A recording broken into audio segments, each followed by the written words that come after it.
coming up against Sky, who is also in that bracket, but also one of those players that's just slowly and surely getting better and improving their neutral, improving their punish game, and playing, improving their character choice too, as they switched over from Ike to this Joker. And a considerable, like really a turbocharged engine in this Joker. If you're used to a character like Ike, then you can really. This is a sports car that you've just you went from a pickup truck to a sports car essentially. Oh yeah. Joker's speed is incredibly quick. Oh, but that tech, ooh, yeah. If Ivysaur Nair sent the other way, that's a dead Joker, and it's a trade you take that's a every day. That Joker. By the way, that's a dead Charizard. Hey, how good does that tech feel right now, considering the lead that you are in, considering the situation? I mean, it feels pretty goddamn great. If I'm saying so myself, Clem. Like, just you're able to turn a situation where you could have dropped your stock into a lead, and you're able to get by some of these 2-frames attempts from Noku thanks to a little bit of stalls. You're covering so much space. Arsene is doing all of this work. Double back air doesn't land, but everything's coming up Sky right now. That does strike me as kind of a haven't been maining the character for a super long time back air. Like Sky will get the timing on that. The timing and the placement. That is a very hittable back air, especially with Arsene. That will be one of your primary kill options with this character. It'll get there.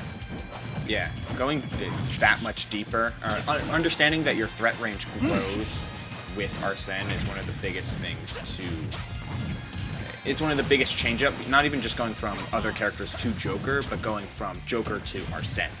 Yes. Still, we got the Charizard out, and I'm gonna be honest, Charizard is gone. Hey, who said this was a new character? You know, it's like, Squirtle obviously gives Joker the most difficult time, but second to that is Charizard, so it's amazing to see Sky able to get that fair one combo, make sure it combos into up smash as well, since it's stronger than down smash, and turn that into a stock and just remove the threat entirely. Honestly, 2022 Smash is so crazy because you remember when we were marking out for that drag down up air combo, and now it's the standard. Yep. The standard of play has been raised so much in just 2 years. Insane time. It's hard to say true combos, just flat out perfectly true combos are super hype anymore. Absolutely visually appealing, and Joker as a character entirely is visually appealing.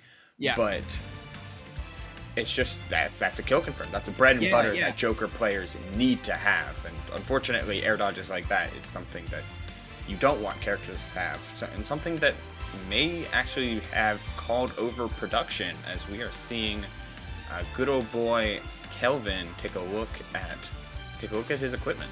The heart and soul of New Jersey Smash. One of the many. New Jersey Smash is kind of like it's like a cow. With the it has a 4 stomach, it has a bunch of different, it has multiple of internal organs. It's there's a lot of people powering this beast. Boy, this metaphor really got away from me. Meanwhile, don't worry, we get you. So what do you think Noku can do? Because you said yourself, Noku's fresh off of a Arcadian win, right? Yep, his first one ever. Yes.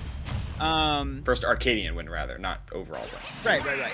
So what can Noku do differently here in Game 2? He needs to be careful with his switches, as it looks like this is a button check. Being trigger happy on the swap button is really hard to not, because hey, frame 1 air dodge that pivots me into a character that's potentially better for the situation I'm in, sign me up.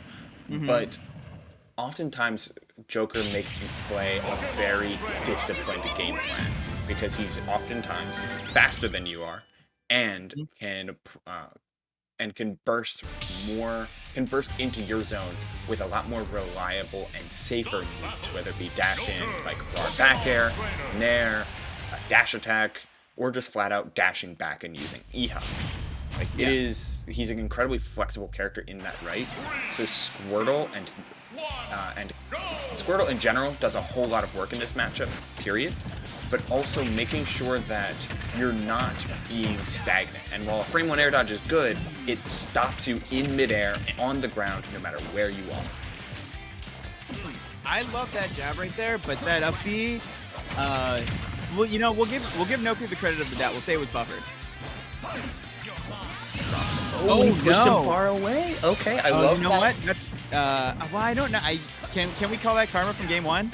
I don't know. No, I'm gonna call that a forced SD. I'm gonna call it like the Noku jumped off stage with Ivysaur, and Ivysaur may not have a lot of strength in neutral in this matchup, but does so well at edge guarding Joker with like things like lingering there, that just threatening that space forced Sky into sending too far, and then the immediate pivot to Squirtle, and Ivysaur comes in for the cleanup. Yep, another 3. one? Oh, okay, that's fine. That's still damage. That's still damage. It's still a little tilting when he's like, oh man, I hit this twice, I still made it back. But you know what? Still have the advantage, still up a stock and change. Yeah, and cutting and have, you know what? The most valuable thing there from that whole sequence, Arsene did nothing. Absolutely nothing that entire time it was out. Yeah, it's interesting. Like, I know that a lot of conventional wisdom says, like, camp out Arsene, avoid him as much as possible. And for some characters, that's true.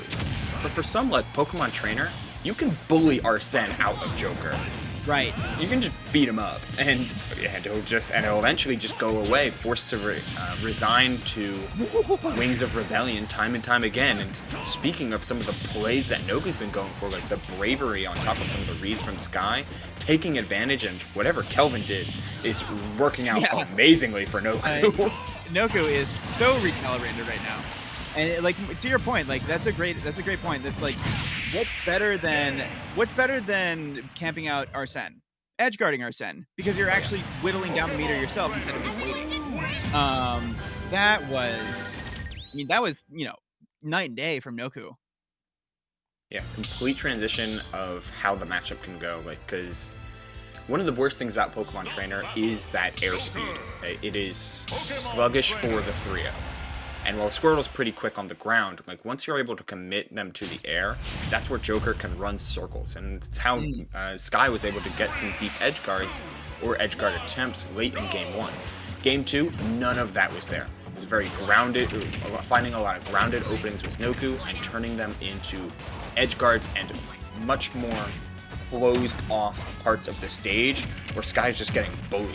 And look at these directional air dodges and these follows that Noku's been doing, calling out jumps and defensive options all over the place. Yeah, and Sky being able to keep it somewhat even, really kind of like a lot of aerial battles here.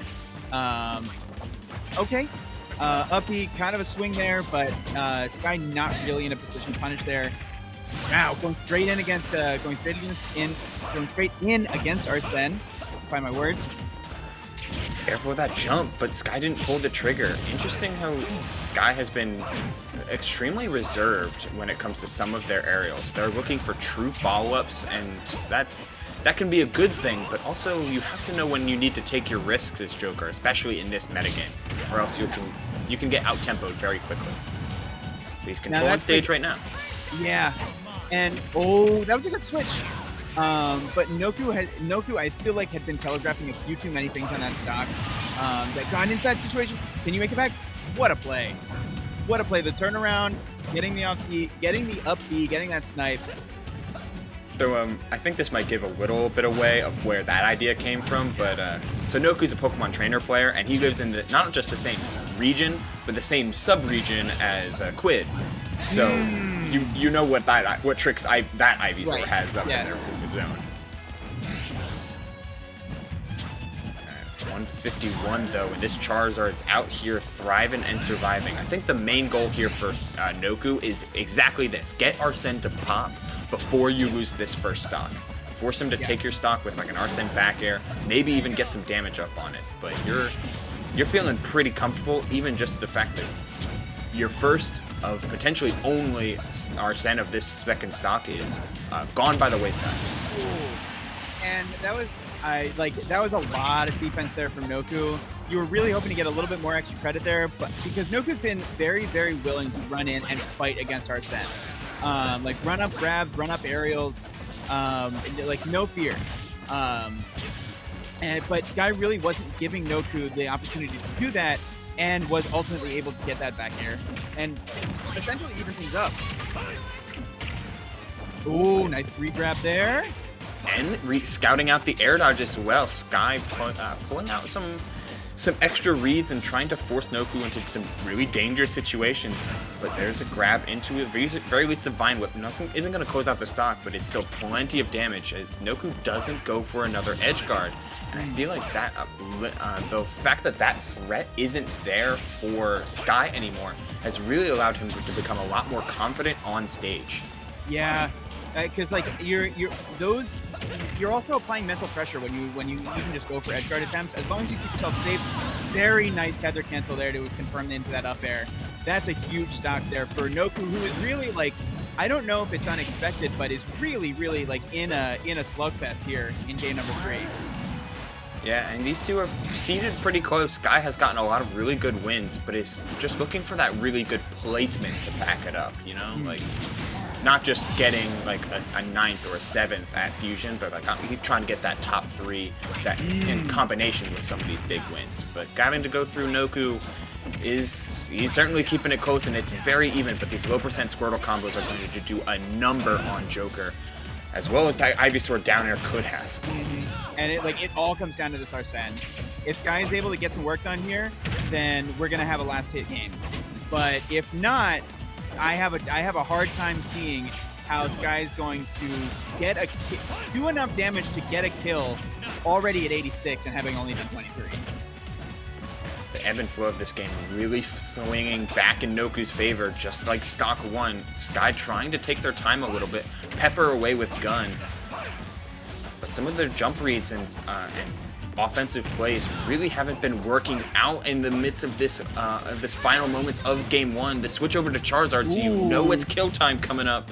Now, but this is a bit of a gamble, because what did we see Stock 1, or what did we see Game 1? We saw that super tight confirm on the platform into the up smash. You can't really put yourself into that range. This is pretty dangerous for Noku. Down throw won't be anything, but he's using these back airs so well to frame trap, as well as to threaten that aerial space, dashing back with more Gun as Noku continues to hunt for back air.